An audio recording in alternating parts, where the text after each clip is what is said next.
BNR media తెలుగుకు స్వాగతం సుస్వాగతం. ఈరోజు మనతో ఉన్నారు సునీల్ రావినతుల అలియాస్ జూనియర్ జగన్. వారి జీవిత ప్రయాణం గురించి మనం తెలుసుకుందాం. నమస్కారం సార్. నమస్కారం సార్. చెప్పండి, మీ కుటుంబ నేపథ్యం, మీ ఊరు, మీ చదువు, మీ బాల్యం, వీటి గురించి మన ప్రేక్షకులకు చెప్పండి. ముందుగా నా పేరు సునీల్ రావినతుల. అలాగే మా నాన్నగారి పేరు రావినతుల ఆశేషయ్య. మా అమ్మ పేరు రావినతుల సుభాషిణి అమ్మ.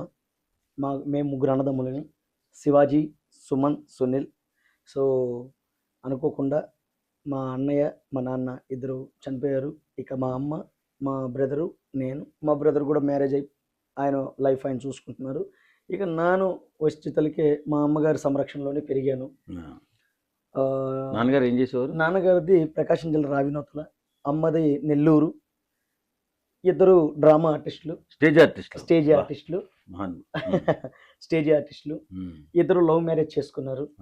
అలాగే నేను చదువుకున్న తర్వాత నేను కృష్ణ చైతన్య కాలేజీ నెల్లూరులో ఎంబీఏ చేశాను. ఇక చేస్తూ ఇక ప్రయాణం, ఇక అమ్మ నాన్న చిన్నప్పటి నుంచి డ్రామా ఆర్టిస్టులు, సాంఘిక నాటకాలు వాళ్ళు ఎన్నో చేస్తున్నారు. కాబట్టి చిన్నప్పటి నుంచి కళారంగంలోనే ఉన్నాం. ఎందుకంటే వాళ్ళు నాటకం ఆడేటప్పుడే నేను పొట్టలో ఉన్నా. వాళ్ళ నాటకాలు ఆడేటప్పుడు నేను పొట్టలో ఉన్నాను. కాబట్టి దెన్ వాళ్ళతో పాటు కన్నా కూడా వాళ్ళతోనే తీసుకెళ్లేవాళ్ళు. ఆడ అయిపోయిన తర్వాత మళ్ళీ ఇంటికి తీసుకొచ్చేవాళ్ళు. ఈ విధంగా మన జర్నీ సాగుతూ ఉండడం వల్ల కళారంగం మీద నాకు కొంచెం చిన్నప్పటి నుంచి ఆసక్తిగా ఉండేది. ఎలాగైనా జీన్స్ అలా ఉంటుంది, ఇన్బిల్ట్. తల్లిదండ్రులు ఇద్దరు కళాకారులైనప్పుడు అది మనకు అలవాటు అయిపోతుంది. సో అట్లా ఆ మాదిరిగా పోతా ఉండింది. మెల్లమెల్లంగా కాలేజీ డేస్ లో చిన్న డైలాగులు చెప్పడం, అలాగే కొన్ని మిమిక్రీలు, అట్లా నాటకాలు ఆడడం, సొంతంగా రాసుకుని నాటకాలు చేయడం, ఈ మాదిరిగా నాకు ఉండేది చిన్నప్పటి నుంచి కూడా కళారంగం మీద చాలా అమితమైన ప్రేమ ఇష్టం. బాగా నాకు నాన్నగారి లాగా నాటకాలు వేయాలి, అమ్మగారి లాగా పాటలు పాడాలి. వాళ్ళ డ్రామాలు, మేము డ్రామాలు, సాంఘిక నాటకాలు వేస్తూ చిన్నప్పటి నుంచి ఇట్లా వచ్చి హోటల్లో పనిచేసేవాడు అంట. తనతో పాటు ఇంకొక 4 పిల్లకాయలు కూడా ఉన్నారు. ఆడకు వచ్చారు జాగింగ్ కి. నేను మిమిక్రీ ప్లాట్ఫామ్ మీద చేస్తా ఉంటే వాళ్ళు విని, బ్రదర్ ఏ ఊరు విని బాగా చేస్తున్నావు, వాడు ఏం బ్రదర్ ఇట్లా వచ్చినాను, ఎక్కడ ఉంటున్నారు, ఏంటి పరిస్థితి అని వాళ్ళు అడిగారు. ఇది పరిస్థితి అని చెప్పా. నేను ఓపెన్ గా చెప్పేసాను, పెద్ద సమస్య వచ్చింది, నాతోటి వచ్చే అన్నాడు. వాడు రూమ్లో పెట్టుకున్నాడు, వేరా అనేవాడు. ఆ అబ్బాయి నన్ను పెట్టుకున్నాడు. రెంట్ కూడా 2 నెలలు అతనే కట్టేవాడు. అతను హోటల్లో పనిచేసి పగలంతా ఆకలితోనే ఉండేవాడిని. ఆ అబ్బాయి ఎప్పుడో వెళ్ళి రాత్రికి వచ్చేటప్పుడు పరోటాలు తీసుకొచ్చేవాడు రూమ్ కి, అవి తిని పడుకునేవాడు. సో ఈ మాదిరిగా వెళ్తా ఉంటే ఆనంద్ అని చిత్తూరు నుంచి ఒక అబ్బాయి వచ్చాడు, రైటర్ అని. ఈ 2 నెలలు గడిచిపోయింది, ఇంకా ప్లాట్ఫామ్ వెళ్తుంది. ఈ ఆనంద్ అనే అబ్బాయి వచ్చాడు. నాకు తాగుడు అలవాటు లేదు, సిగరెట్ అలవాటు లేదు, ఏదో షార్ట్లు చెప్తే తాగుతాను తప్ప ఈ మిగతా అలవాట్లు, స్నేహాలు ఇవన్నీ లేవు. 4 రాళ్ళు పెట్టుకుని ఆ చెక్క మీద నా జీవనం స్టార్ట్ చేశా. ఇంకా అక్కడి నుంచి నా ఫస్ట్ స్టార్టింగ్, నా జీవనం స్టార్ట్. ఆ 4 రాళ్ళు పెట్టుకుని, చెక్క పెట్టుకుని, 4 జతల బ్యాగులు అటు పెట్టుకొని, ఒక రైస్ కుక్కరు, ఒక అది జగ్గు, ఒక బయట, ఇవి నా ఒక పరమశివుడు ఫోటో, ఇవే ఉన్నాయి నా దగ్గర. చెలో సినిమా అనే ఒకటి సినిమా వచ్చింది, చెలో సినిమా. అందులో నేను ఆర్టిస్ట్గా చేశాను. కానీ కొన్ని పోయినాయి, ఒక చిన్న షార్ట్ ఒకటి పడింది. I'm very happy. దానికి బిఫోర్ ఇంకొక 2 సినిమాలు కూడా వచ్చాయి. చేస్తున్నాం అంటే ఈ క్యారెక్టర్లేం కాదు, ట్రై చేస్తా ఉన్నాను. వర్షం వచ్చింది, పైన తొట్టున్నట్టుంటది కదా, ఇంకా పైన గుడిసి దానికి ఏం లేదు కదా, కింద ప్లాట్ఫామ్ ఫుల్ వర్షం. ఆ వర్షానికి పొద్దున్నే షూటింగ్కి వెళ్ళి వచ్చిన తర్వాత టైర్డ్ అయిపోయి నిద్ర పోదామంటే ఈ వర్షం, ఆ చెక్క మీద కూడా వాటర్, వెంటనే ఆ బ్యాగు నేను వెళ్ళిపోయి, నేను డైలీ వెళ్ళేటువంటి బాత్రూమ్ ఉంటుంది, ఆ బాత్రూంలో తలదాచుకున్నా నెల రోజులు. వర్షాలు రోజు పడుతుండేది అప్పుడు, బాత్రూంలో ఉన్నా. మళ్ళీ చెక్కలు వేసుకొని పడుకునేది. అనిత, లక్కీ వీళ్ళిద్దరూ నాకు చాలా రోజులు అన్నం పెట్టి ఆశ్రయించారు. ఆడపిల్లలు లక్కీ దాస్ అన్న వైఫ్ అండ్ హస్బెండ్, పిల్లలు, ఇద్దరు పిల్లలు, వాళ్ళకి ఇద్దరు పిల్లలు, వాళ్ళిద్దరు బాగా చూస్తారు. వాళ్ళ ఇంట్లో మీకు ఆశ్రయం కల్పించారు. గుడిసెలో పైన ఉండేవాళ్ళు. అవునవును. వాళ్ళు కిందకి వచ్చి పడుకోనేవాళ్ళు. అవును. గోర్లంతా గుడిసెలో ఉండి నైట్ వచ్చి వర్షం వస్తే పడుకునేవాళ్ళు. ఇట్లా నా జీవన విధానం జరుగుతూ జరుగుతూ జరుగుతూ జరుగుతూ ఇక ఎన్నో, ఇక ఈ మిమిక్రీలు, మన సితారా హోటల్, రామోజీ ఫిల్మ్ సిటీ మిమిక్రీలు చేసేవాడిని. అట్లా నాటకాలు, ఏదైనా చిన్న ఏదైనా రవీంద్ర భారతిలో ఏదైనా వస్తాయి చేసి. బుర్రకథ సినిమా డైరెక్టర్ డైమండ్ రత్నం బాబు గారు, ఆయన కూడా పిలిపించి ఏదైనా డైలాగ్ చెప్పబోయా, ఆయన కూడా సరదాగా మాట్లాడిస్తారు. ఇట్లా ఇండస్ట్రీ ప్రయాణం మెల్లమెల్లంగా నల్లేరు బండి లాగా అలా సాగుతూ వచ్చింది. ఈవెన్ మీరు నమ్మరు, ఒక్క పూట అన్నం తినేవాడిని. నాకు అర్థమైపోయింది. ఒక్క పూట దొరికితే అది బ్రహ్మాండంగా ఉండేది. డబ్బులు అయిపోయినాయి. ఆ బ్యాగ్లో 2 జతలు బట్టలు తప్ప లైఫ్లో ఇంకేమీ మిగలలేదు, ఏమీ లేదు. ఆ సర్టిఫికెట్లు ఉన్నాయి నా చేతిలో, 2 జతలు బట్టలు, అవి పట్టుకొని తిరుక్కుంటా ఉండేది రోజు. ఎవరన్నా కనిపిస్తే వెళ్ళి నమస్తేనా, నమస్తేనా, ఎవరన్నా ఆర్టిస్టు సినిమాని మాట్లాడుకుంటే పక్కెళ్ళిపోయి ఎట్టుండేది అంటే మన గురించి చెప్పుకోవడానికి, సార్ ఇటు పోయి నిలబడి, సార్ ఇందాకేదో సినిమా అన్నారు, ఎక్కడ సార్, నేను కూడా వస్తాను అనేవాళ్ళు. లేదమ్మా, లేదు అక్కడ సరిపోయారమ్మా అనేవాళ్ళు. మళ్ళీ మన గ్రీన్ బా వచ్చి అటు జూబ్లీ చెక్ పోస్ట్, అటు మాదాపూరు అట్లా వెళ్ళిపోయేటండి. ఒకసారి ఏం జరిగిందంటే బస్సు పాస్ తీసుకున్నా, 65 రూపాయలు బస్సు, 65 55 ఎంత. ఇప్పుడు ఏ ఇయర్లో ఇది? మొన్న 15. మీరు వచ్చే ఎన్నాళ్ళు అవుతుంది ఇక్కడికి హైదరాబాద్? అవుతుంది 14 ఏళ్ళు. 14 ఏళ్ళు. 12 వచ్చారన్నమాట. ఇది తెలియక ఏది హైదరాబాద్ మనకి మనం ఉన్న ప్లేస్ తెలియక మర్చిపోయినా. బస్సు ఎక్కి మెహదీపట్నంలో దిగిన, ఆడ దిగి ఇదే బండి అనుకుంటే తిరుగుతా ఉన్నా. ఇంకా మళ్ళీ వేరే వాళ్ళతో పట్టుకొని మళ్ళీ వచ్చా. ఏదో రకంగా కష్టపడి అదే మెల్లగా తప్పిపోయేవాళ్ళు చాలా మంది నాకు కూడా కనపడ్డారు అప్పుడప్పుడు. సో అట్లా నా లైఫ్ మొత్తం ఆ పాత్రలో తిరుక్కుంటూ వచ్చింది. దాంట్లో అలా అలా అలా అలా కొట్టుకుంటూ, ఇంకా మీకు తెలిసిందే. తర్వాత ఈ జగన్ గారి పాత్ర వల్ల మీకు మంచి పేరు వచ్చింది. సోషల్ మీడియాలో చాలా అద్భుతమైన పేరు వచ్చింది. జూనియర్ జగన్ కింద మంచి నేమ్ వచ్చింది. చక్కగా యాక్ట్ చేస్తున్నారు. చక్కగా మరి అవతల జగన్ గారికి ఎలా ఉందో తెలియదు కానీ, జగన్ గారి టీంకి ఎలా ఉందో తెలియదు కానీ, మీకు మాత్రం మంచి పేరు వచ్చింది. జగన్ గారిలా చేయడం, హావభావాలు, ఆ వాయిస్ చాలా అద్భుతమైన పేరు. ఇందులో ప్రవేశం అలా జరిగింది. ఇందులో ప్రవేశం 2023 సంవత్సరం మేము అయ్యగారు అనే ఒక సినిమా చేసాం. అయ్యగారు, ఆయన పేరు ఆర్మా పేరు, ఆయనే డైరెక్టర్, ఆయన మ్యూజిక్, ఆయనే హీరో. సతీష్ హీరో గారు, సతీష్ మెరుగు అని చెప్పేసి ఆయన మాకు ర్యాండమ్గా ఒక ఫ్రెండ్గా తయారయ్యారు. ఆయన హీరోగా 2 సినిమాలు యాక్ట్ చేశారు. సో ఆయనకి నేను వాళ్ళ సినిమాలో యాక్ట్ చేయలేదు కానీ ఇట్లా ర్యాండమ్గా పరిచయం అయ్యి బాగా కొంచెం దగ్గర అయ్యాం. ఆయన సినిమా చేస్తుంటే పరిచయం చేశారు ఈ ఆర్మాన్ అనే వ్యక్తి. అప్పుడు ఆడిషన్ జరుగుతుంది, అయ్యగారు టైటిల్. అయితే నేను కూడా వెళ్ళాను. కొంచెం చలాకీగా ఉంటాం కదా, నేను ఎప్పుడు ఆ స్పీడ్ అవన్నీ ఉంటాను కాబట్టి పట్టేసాడు. బ్రదర్ ఫ్రెండ్ క్యారెక్టర్ ఉంది, మీరు చేయాలా? డెఫినెట్లీ చేస్తానండి. సో నేను ఉన్నదే చేయడానికి చేస్తానండి. ఒక రోజు షూటింగ్ పెట్టారు, వెళ్ళాము శంకరపల్లి లొకేషన్, వెళ్ళాము చేసాం. ఆయన ఇట్లా జగనన్న గారి డైలాగ్ చెప్పాలి అన్నాను. ఓఎస్ చెప్తాం, ఏముంది దాంట్లో అని చెప్పా. అది ఏం చేశారంటే ఆ ఒక్కరోజు షూటింగ్ ఈ ఒక్క బిట్ కట్ చేసి యూట్యూబ్లో పెట్టారు. రాత్రి వైరల్ అయిపోయింది.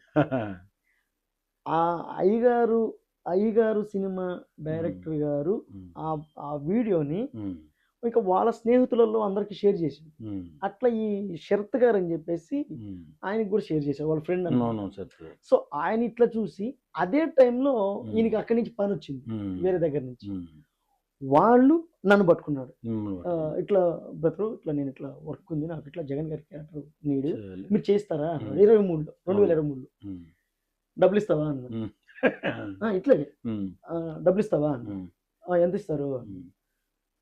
మేమంతా ఇప్పుడే స్టార్టింగ్ కదా, కొంచెం ఏదన్నా ఇస్తాం, ఇది ఈ అమౌంట్ అన్నాడు. ఇంత అమౌంట్ కదండి, ఇగో ఈ అమౌంట్ ఇస్తే మనం చేద్దాం కంఫర్టబుల్. సో మీరు ఏంటంటే, నేను లేదండి ఇదైతే చేద్దాం, ఓకే నేను ఒక ఒప్పందం, మీరు ఓకే మీరు ఇది చేద్దాం, ఇది వర్కౌట్ గానీ అయితే ఆఫ్టర్ దట్ మనం మాట్లాడదాం. ఓ వైఎస్ పోదాం పండి అని. అయితే మొత్తానికి చేసాం. ఆ రోజు సాయంత్రం ఆయన మహానుభావుడు the great politician Jaganmohan Reddy గారి కాస్ట్యూమ్ కొన్నాం ఆ రోజు నైట్ 9 గంటలకి, కొంచెం కాకి టైప్ ప్యాంటు, 9:30 ఆ టైంలో మహానుభావుడు గారు వేసుకునే డ్రెస్ లాంటిదే ప్యాంటు షర్టు ఒక బన్నీ ఇవి కొన్నాం.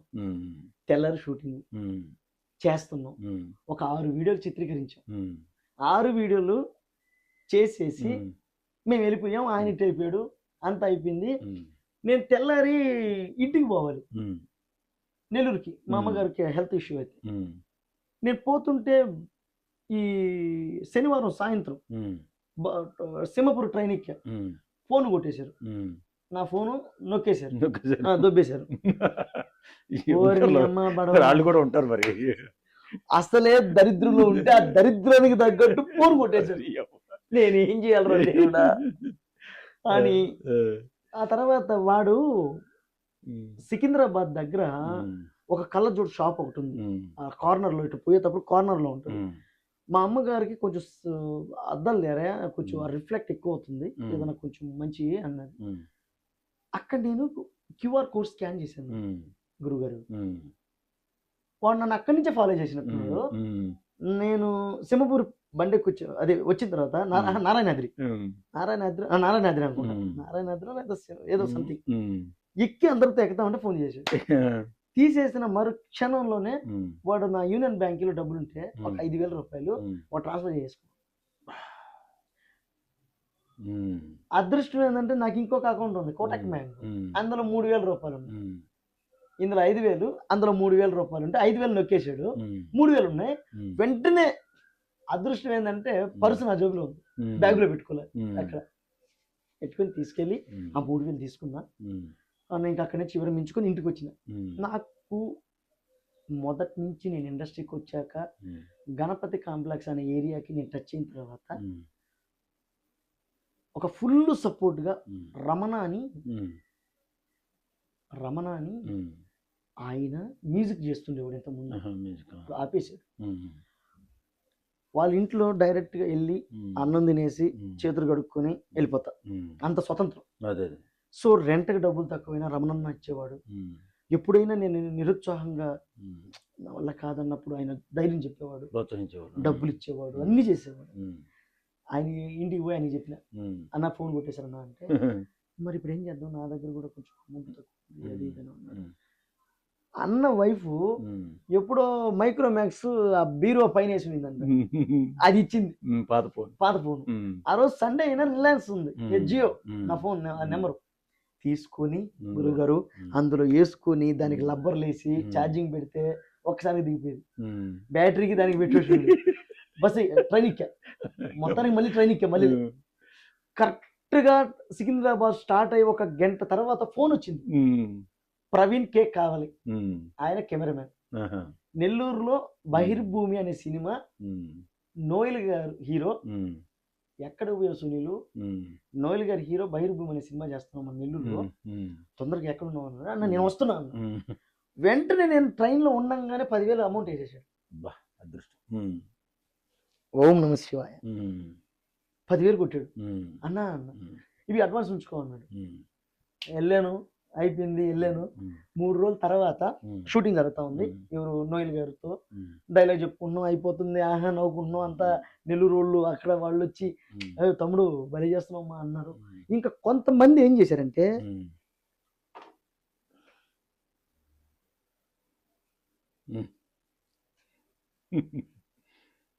ఇటు చూస్తున్నారు. నేను యాక్టింగ్ చేస్తే వీళ్ళేంటి నన్ను చూస్తున్నారు, మా డైలాగ్ మర్చిపోతున్నా వీడు చూడడం వల్ల. అది ఏంటిరా నాయన ఈ మనసు అయితే చూస్తున్నారు, ఈ విధంగా ఉంది. కట్ చేస్తే నోయల్ అన్న ఆ జగన్ అన్న రీలో అప్పటికే లక్షల వ్యూస్ వెళ్ళిపోయింది. ఆయన చూపించాడు, ఏం తమ్ముడు ఇది నువ్వేనా, అచ్చం అలాగే ఉన్నావు ఏంటి, వాయిస్ మేనరిజం యాక్టివ్ తమ్ముడు అన్నాడు ఆయన. షాక్. నేను అప్పుడు చూడటం షాక్. ఇంక అక్కడి నుంచి 15 రోజులు అక్కడే ఉన్నా. జనాలందరూ వచ్చేసేది నన్ను చూసేది, రే జగన్ రా, రే జగన్ రా, జూనియర్ జగన్ రా. అసలు నిజంగా గూస్ బంప్స్, రే జగన్ రా అనేవాడు. సో అక్కడ స్టార్ట్ అయింది ఈ జూనియర్ జగన్ అనే ఒక పేరు. ఆ పరమశివుడు నాకు ఇచ్చిన, నా లైఫ్ కి ఇచ్చిన. ఇప్పుడు చాలా మంది కొంతమంది ట్యాగ్స్ పెట్టుకుంటుంటారు, మేము ఆ స్టార్లు ఈ స్టార్లు అది అని. కానీ నాకు జూనియర్ జగన్ అనే ట్యాగ్ లైన్ జనం నాకు ఇవ్వడం నాకు చాలా సంతోషంగా ఉంది. అలా జగనన్న పాత్ర వేరుకు వచ్చేసింది. చాలా అద్భుతంగా మీరు జగనన్న పాత్రలో ఇముడిపోవడం, తర్వాత జూనియర్ జగన్ గా చాలా మంది సుపరిచితం, చాలా మంది గుర్తించారు. చాలా అద్భుతమైన పేరు వచ్చింది. ఇప్పుడు సినిమాల్లో అవకాశాలు ఎలా ఉన్నాయి మీకు? బాగానే వస్తున్నాయి, హ్యాపీ బాగానే వస్తుంది. సినిమాల బిఫోర్ తరుణ్ భాస్కర్ గారితో మీకు మాత్రం చెప్తా 2017లో చేశాను. అయితే 2017. అలాగే సీత తేజ గారి డైరెక్షన్ లో సీత ఒకటి చేసాం. తర్వాత లక్కీ లక్ష్మణ్ అని చెప్పి సోహెల్ గారితో చేశా. బహిర్భూమ్ అని నోయల్ గారితో చేశా. రీసెంట్ గా ప్రణయ Godavari one of the lead character Sai Kumar గారి అయిపోయింది. రిలీజ్ అయిపోయింది ప్రణయ గోదావరి. ఇలా కాలేజీ పోరగాళ్ళని ఇక నాకు ఐడియా లేదు. చాలా ఒక దగ్గర ఒక 50 సినిమాలు దాకా యాక్ట్ చేశాను. చాలా సినిమాలు యాక్ట్ చేశాను. మీ జీవితమే ఒక సినిమాలో కనపడుతున్నది. నిజంగా చాలా మంది మీ కష్టాలలాగే ఆర్టిస్ట్గా ఇక్కడ స్థిరపడాలని ఎన్నో కష్టాలు పడుతూ వస్తుంటారు. వాళ్ళు ఆ కష్టాల నుంచి ఆ కష్టాలు అలవాటు చేసుకుని ఆ తర్వాత అద్భుతమైన స్థాయిని అందుకుంటారు. ఆ స్థాయి కూడా ఏ స్థాయికి వెళ్తుందంటే, ఇప్పుడు చాలా పెద్ద స్థాయికి వెళ్ళిపోయిన వాళ్ళు నాకు తెలిసి చాలా మంది, నేను కూడా ఇండస్ట్రీకి వచ్చే 30 సంవత్సరాలు అవుతుంది కాబట్టి ప్రతి ఒక్కరిని చూశాను నేను, అందరి జీవితాలు చదివాను కాబట్టి మీ జీవితం కూడా అదే కథగా ముందుకెళ్తుంది. ఓ అద్భుతమైన విజయాన్ని సాధించి మీరు మంచి పేరు తెచ్చుకుంటారు. త్వరలో మంచి అవకాశాలు కూడా మీకు ఎక్కువగా వస్తాయి. సరే, ఇంతటితో దీని గురించి మాట్లాడదాం. నెక్స్ట్ మీకు ఇష్టమైన హీరో? ఇష్టమైన హీరో గారు అంటే మనకి బాలయ్య బాబు. బాలయ్య బాబు. జై బాలయ్య. జై బాలయ్య. జై బాలయ్య. జై బాలయ్య. హీరోయిన్ కంగనా రనౌత్. కంగనా రనౌత్. చాలా హైట్ ఉంటుంది, మీరు చూస్తే పుట్టుకున్నారు. అంటే అభిమానించడానికి ప్రేమించడానికి సంబంధం లేదు, కానీ మీరు అభిమానిస్తున్నారు, ప్రేమించలేదు కదా. నాకు కంగనా గారంటే బాగా ఇష్టం. కంగనా. ఇంకొకరు పడుకుని. తర్వాత మీకు ఇష్టమైన రాజకీయ నాయకుడు? జగన్ గారు. జగన్ గారు. మరి జగన్ గారు చాలా ఇష్టమైన నాయకుడు అని చెప్పి మీరు నాకు చాలాసార్లు చెప్పారు. నాకు చాలా ప్రేమ అభిమానం. జగన్ గారిని తక్కువ చేసి మాట్లాడుతూ, జగన్ గారిని కించవరిసి మాట్లాడుతూ ఉన్నటువంటి అలాంటి క్యారెక్టర్లు మీరు చేస్తున్నారు. మీకు అప్పుడు బాధ అనిపిస్తుంటుందా మనసులో? అంటే బాధ అంటే ఇట్స్ ప్రొఫెషనల్ యాక్టర్గా మీరు చేయొచ్చు, తప్పులేదు. యాక్టర్గా ఒకటి మనం ఒక ప్రొఫెషనల్ గా, ఇప్పుడు చాలా మంది నిన్ను 29లో లేపేస్తాం, మేమేంటో చూపిస్తాం, నిన్ను అటు చేస్తాం ఇటు చేస్తాం అని అంటారు, అని కామెంట్లు, నా ఫోన్లు ఇవి చేస్తారు.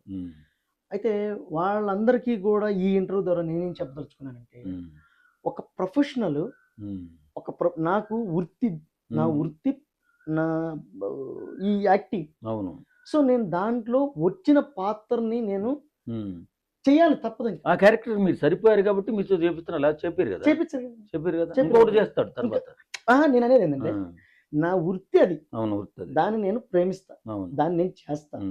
అందులో నాకు అక్కడ ఏ పాత్ర చేస్తున్నాను అన్నది పాయింట్, కానీ ఆ పాత్ర తాలూకా బ్యాక్గ్రౌండ్ నాకు అనవసరం. అవును. రెండోది, నా ఛానల్ కాదు. అవును, నా ఛానల్ కాదు, నాకు సంబంధించిన ఏ విధానం, నా రైటింగ్ కాదు, నేను డైలాగ్ కాదు, నా డైలాగ్ కాదు, నా రైటింగ్ కాదు, నా డైరెక్షన్ కాదు, నా ఛానల్ కాదు, ఎవ్రీథింగ్ నాది కాదు. నేను జస్ట్ అందులో ఒక పాత్రధారుని మాత్రం. అది మీరు గుర్తించాలి. ఖచ్చితంగా.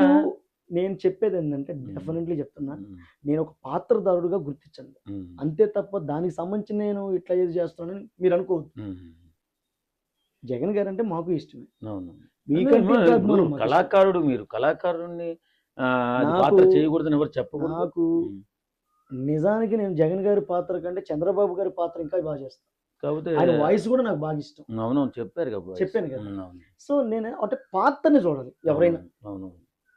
టుడే ఉమ్, నాకు అది సెట్ అయింది, ఉమ్. నేను చేయగలుగుతున్నా. తెలియజేస్తాను. ఒకవేళ ఉమ్, నేను చేస్తున్నాను, ఉమ్, పక్కన పెట్టేశారు, ఉమ్, వద్దు నువ్వు ఉండవయా పక్కన. ఉమ్, నన్ను అమ్మ నా బూతులు తిట్టి, ఉమ్, నన్ను తిట్టి, నా ఫ్యామిలీని తిట్టి, ఉమ్, నేను నిన్ను నరికేస్తాం చంపేస్తాం అని ఇన్ని మాటలు మాట్లాడుతున్నారు కదా. ఉమ్, సరే సరే జగన్ అన్న, ఉమ్, సరే వాళ్ళతో మనకి ఎందుకు అన్ని పక్కన ఉంటా. ఉమ్. నా స్థానంలో వేరే వాడు వస్తాడు, వేరేవాడు వస్తాడు, వాడు నువ్వు ఆపగలవా? ఆపలేం కదా. నువ్వు నీకు చేతనైతే వ్యవస్థని ఆపు.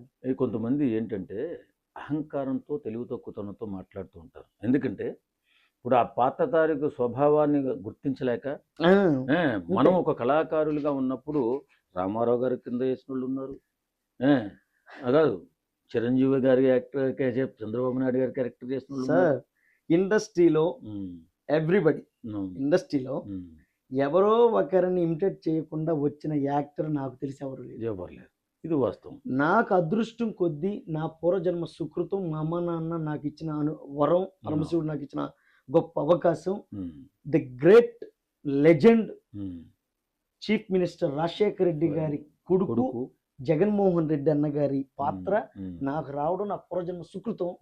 నేను ఆ పాత్రను కూడా అట్లాగే చాలా న్యాయం చేశాను, ఆ పాత్రకు కూడా అట్లాగే న్యాయం చేశాను.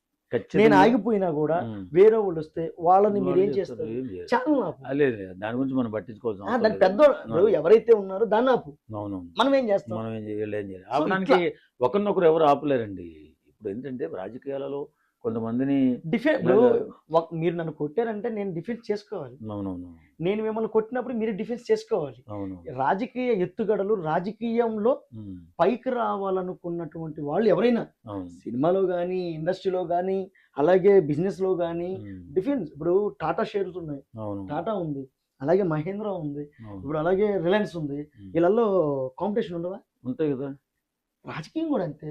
బాబు గారు గెలవాలని ఆయన ప్రత్యామ్నాయం, ఆయన వ్యూహాలు, మనకి జగన్ గారు గెలవాలని ఈయన వ్యూహాలు. అంతే అంతే. ఎవరో ఒకరు వ్యూహాలు పొందుతూనే ఉంటారు గెలవడానికే. శక్తి సామర్థ్యాలు చూపించుకోవాలి అంతే మనం ఏంటనేది. ఇప్పుడు బాహుబలి సినిమాలో బాహుబలి కాలకేడట వాడిని వధిస్తాడు. సో అట్లా కొట్టినప్పుడు డిఫెండ్ చేసుకోవాలి, వీళ్ళు కొట్టినప్పుడు వాళ్ళు డిఫెండ్ చేసుకోవాలి అంతే తప్ప నువ్వు నాయకుడిగా ఉన్నప్పుడు వేరే నాయకుడిని, ఆ నాయకుడు మీ నాయకుడు ఇద్దరు చూసుకోవాలి. ఆ నాయకుడు దగ్గర తాత్కాలికమే కానీ ఓటర్ 500 రూపాయలకి బిర్యానీకి వస్తాడు, అంత మాత్రాన ఓటర్ తప్పే ఉంటుంది, నాయకుడు తప్పు. ఎందుకని? అతను పబ్బం గడుపుకోవడానికి ఖర్చు పెడుతున్నాడు. అతన్ని కొట్టు కావాలంటే నువ్వు కొట్టలేదు. దాని గురించి మనం అంత పెద్దగా మాట్లాడాల్సిన అవసరం లేదు, కానీ కొట్టుకోవడానికి ఎందుకుంటుంది. కానీ జగన్ గారి డైలాగ్ మన ప్రేక్షకుల కోసం. సో అందరికీ నమస్కారం. జగన్ గారితో నాకు మంచి పేరు వచ్చింది కాబట్టి జూనియర్ జగన్ గారు. సో ఇదే మాదిరిగా ప్రతి అవ్వ తాత అయితేమి, అక్క చెల్లెమ్మలు అయితేమి, మీ అందరికీ కూడా ఒకటే మనం చేసుకుంటా ఉన్నా, మరోసారి కూడా నన్ను గెలిపించండి, నేను మళ్ళీ మీ ముందుకు వస్తాను. వెళ్ళొస్తానక్క, వెళ్ళొస్తా చెల్లి, వెళ్ళొస్తా. నిజంగా చేయడం కూడా చాలా గ్రేట్ అండి. ఆర్టిస్ట్గా అనేక వివిధ రకాలైన పాత్రలు చేయొచ్చు, కానీ ఒకరిని ఇమిటేట్ చేయడం అనేది చాలా గొప్పది. అసలు చేయలేము, చాలా కష్టం, అది చాలా కష్టం, చాలా కష్టం. అందులో మంచి పేరు రావడం మీ అదృష్టం. ఇంకోటి వాయిస్, మనం డైలాగ్ చెప్తుంటాం మామూలుగా, మీ యాక్టింగ్ అంటే మీ వాయిస్తో డైలాగ్ చెప్పడం ఓకే. ఒకరి వాయిస్ని, ఒకరి హావభావాలని మనం పట్టుకొని ఈ వోకల్ కార్డ్స్ ఉంటాయి కదండి, అవి ఎంత పెయిన్ వస్తాయి. రోజు మొత్తం నేను అన్నగారి పాత్ర చేస్తుంటా, జగనన్న గారి పాత్ర, అది పట్టుకొని ఆ ఇట్టని ఆ హావభావాలు, ఆ వాయిస్ని అదిం పట్టుంటే నాకు ఇంటికి వచ్చేసరికి చాలా పెయిన్ వచ్చేస్తుంది. కానీ పాత్ర బాగా అని ఒక ఉద్దేశం. అట్లా కంగ్రాచులేషన్ సార్. మీరు ఇప్పుడు ఎలా ఉంది సినిమా జీవితం? హ్యాపీ. సినిమాలు ఎన్ని చేస్తున్నారు ఇప్పుడు? ఇప్పుడు ఒక 2 సినిమాలు చేస్తున్నాను. మొన్న రీసెంట్గా అమ్మ నాన్న ఓ ఈడియట్ నా channel Sunil Ravinothala Facebook, YouTube, Insta, Twitter అన్నిటిలో సునీల్ రావినొత్తల అనే పేరు ఉంటుంది. అందులో అమ్మ నాన్న ఓ ఈడియట్ అని చెప్పేసి నేనే మొత్తం రాసుకొని నేనే హీరోగా మొన్న రీసెంట్గా పోస్ట్ కూడా లాంచ్ చేశాను. సిరీస్ అది అయిపోయింది. ఇంకొక 4 ఎపిసోడ్లు ఉన్నాయి రిలీజ్ చేయాల్సినవి. తర్వాత title cycle versus engineer. Cycle versus engineer ఈ టైటిల్ తో అంటే అందులో తగ్గ పాత్రలు చేస్తున్నారు. Cycle versus engineer, cycle mechanic shop, ఆమె ఇంజనీర్. సో వీళ్ళకెల్లా జోడీ మధ్య ఎలా కుదిరింది కదా. సో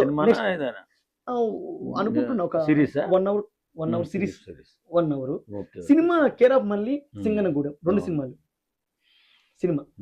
సో ఆ విధంగా వెళ్తుంది. మీ జీవితాన్ని పరిశీలించినట్లయితే, సునీల్ గారి జీవితాన్ని పరిశీలించినట్లయితే, సినిమా ఇండస్ట్రీలోకి మనం రావాలనుకుంటే ఎన్నో కష్టాలు, ఎన్నో ఇబ్బందులు, ఎంతో టాలెంట్ కావాలని చెప్పి సునీల్ గారిని చూస్తే తెలుస్తుంది.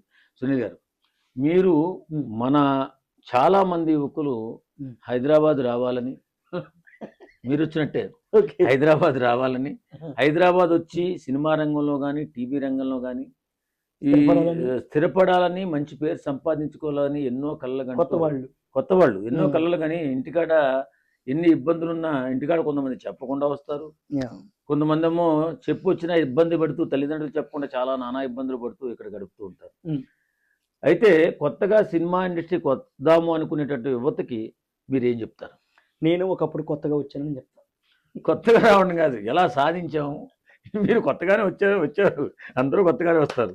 కానీ వచ్చేటటువంటి యువతకి మన సీనియారిటీని ఉపయోగించి 4 మాటలు చెప్పాలి. వచ్చేటప్పుడు ఏ జాగ్రత్తలు తీసుకుని రావాలి, ఎలాంటి డెడికేషన్తో రావాలి, 2 మాటలు చెప్పండి. అంటే అవకాశాలు ఇప్పుడు అబ్దుల్ కలాం గారికి ఏమీ లేదు, కానీ ఈరోజు అబ్దుల్ కలాం గారు దేశవ్యాప్తంగా, ప్రపంచవ్యాప్తంగా అబ్దుల్ కలాం గారు అంటే అందరికీ తెలుసు. సో పేదరికాన్ని జయించాడు కాబట్టి ప్రపంచానికి పరిచయం అయ్యాడు, మహానుభావుడు. సో అలాగే చాలా మంది గొప్ప వాళ్ళు ఉన్నారు. ఒక రజనీకాంత్ గారు కండక్టర్ టుడే భారతదేశంలోనే గర్వించదగ్గ నటుడు. ఒక మెగాస్టార్ చిరంజీవి గారు, ఒక బాలయ్య బాబు గారు, ఇలా చెప్పుకుంటూ పోతే మన తెలుగువాడు, మన ఉపరాష్ట్రపతి వెంకయ్య నాయుడు గారు మన తెలుగువాడు దేశంలో ఉపరాష్ట్రపతి అయ్యాడు. సో ఇట్లా గొప్ప గొప్ప మన టీ సేల్ చేస్తూ ఈరోజు దేశానికి ఈ 3 సార్లు ప్రధానమంత్రి నరేంద్ర మోడీ గారు. అంటే వీళ్ళ గురించి నేను ఎందుకు చెప్తున్నానంటే, కొత్తగా మీరు రావాలనుకుంటున్నారని చెప్తున్నారు. వీళ్ళందరూ చీకటి జీవితాన్ని చూసిన వాళ్ళే. ఒకప్పుడు చీకటి జీవితాన్ని చూసి ఎన్నో కష్టాలు పడి ఈరోజు ప్రపంచంలో నెంబర్ 1 పొజిషన్లో ఎదిగిన వాళ్ళు. సో నేనేం చెప్తానంటే, రూపాయి నాణాలకి బొమ్మ బొరుసు ఉన్నట్టే కష్టం సుఖం 2 ఉంటాయి. కష్టాలు చూసి భయపడకండి, సుఖాలు చూసి పొంగిపోకండి, 2 సమాంతరంగా చూడండి. ఈ రోజు వరకే నేను ఈరోజు నాయుడు గారితో ఉన్నాను, నేను ఇలా ఉన్నాను, అలా ఉన్నాను. ఇదే చూడండి. రేపనేది మనం చూడలేం. రేపనే దాని గురించి పక్కన పెట్టి ఈరోజు సంతోషంగా, ఈరోజు మనం ఎంతవరకు మనం అనుకున్నటువంటి ప్రొఫెషనల్ ముందుకు వెళ్ళగలిగాం, ఎంతవరకు దీనికోసం కష్టపడ్డాం. అలాగే మిమ్మల్ని కని పెంచి తల్లిదండ్రులు కూడా వాళ్ళు ఫైనాన్షియల్గా, డబ్బుల పరంగా, సామాజికంగా కొంచెం బాగుంటే డెఫినెట్లీ మీరు వాళ్ళని ఇబ్బంది పెట్టకుండా రండి, మీరు సక్సెస్ అవ్వండి.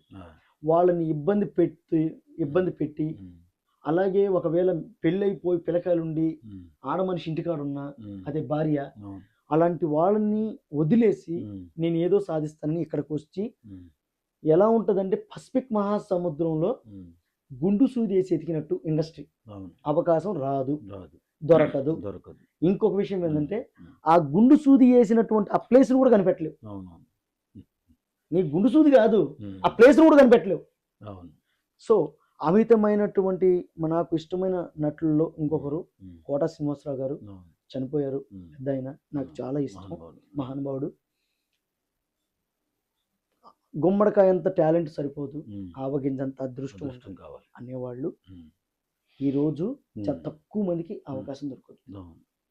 అందువల్ల ఎవరు డిసప్పాయింట్ అవ్వద్దు. సక్సెస్ అయినా ఫెయిల్యూర్ అయినా ఇదొక మనకి ఇష్టమైన ఫీల్డ్ కాబట్టి సంతోషంగా ముందుకెళ్ళండి. కొత్తగా వచ్చేవాళ్ళు జాగ్రత్తగా ఉండగలం అనుకుంటే ఉండండి, లేదంటే ఇంటికెళ్ళి హ్యాపీగా ఉద్యోగం లేకపోతే మీకు సంబంధించిన పనులు అవి చేయండి. అంతేగాని వాళ్ళని అక్కడ ఏడిపించి ఇక్కడ రాకండి. అందరికీ నమస్కారం అండి. మన రావినూతల సునీల్ గారు ఏం చెప్తున్నారంటే, సినిమా ఇండస్ట్రీకి రావడం, అందులో సక్సెస్ కొట్టడం అంత తేలిక కాదు. చాలా కష్టం ఉంటుంది, అందులో నష్టం ఉంటుంది, మోసం ఉంటుంది. కొద్దిగా మోసంలో బారిన పడి కూడా చాలామంది ఇబ్బంది పడుతున్నారు. ఎక్కువగా కొంతమంది మోసం చేసేవాళ్ళు కూడా ఎక్కువగా తయారయ్యారు. కాబట్టి ఇండస్ట్రీకి వచ్చేవాళ్ళు ఎవరైనా సరే జాగ్రత్తగా ఇండస్ట్రీకి రండి, కష్టంతో మీరు ఎదగండి, మంచి పొజిషన్కి వెళ్ళండి, అద్భుతమైన తారాజువల మీరు ఎదగండి. అంతే తప్ప ఇంటికాడ వాళ్ళని ఇబ్బంది పెట్టి మీరు రావద్దు. ఒకవేళ వచ్చినా ఏదో ఒక అవకాశం వచ్చేంత వరకు మీరు ఏదో ఒక పని చేసుకుంటూ బ్రతకాలి తప్ప నేను ఏదో సాధించేస్తాను, నేను అప్పటిదాకా నేను ఏ పని చేయను అనుకోకుండా ఏదో పని మనం బ్రతకడం కోసం చేసుకుంటూ ప్రయత్నాలు చేయండి, సక్సెస్ అవ్వండి. Thank you sir. ఈరోజు మన స్టూడియోకి వచ్చి మీ అమూల్యమైన మీ జీవిత ప్రయాణం చెప్పినందుకు చాలా చాలా బాగుంది. ఒక్కొక్కసారి నా గుండె కతక్కుమంది. ఎందుకంటే మీరు పడ్డ కష్టాన్ని మన ప్రేక్షకులు చూస్తారు. ఖచ్చితంగా మీరు పడ్డ కష్టాన్ని చూసైతే ఖచ్చితంగా ఇంకా ఎక్కువ కష్టపడైనా సరే నిలబడాలనే ఆలోచనలో మన ఇక్కడికి రావాలనుకో వస్తారు, బ్రహ్మాండంగా సక్సెస్ సాధిస్తారు. Thank you sir. Thank you. Sir. ఒక్క నిమిషం. Thank you.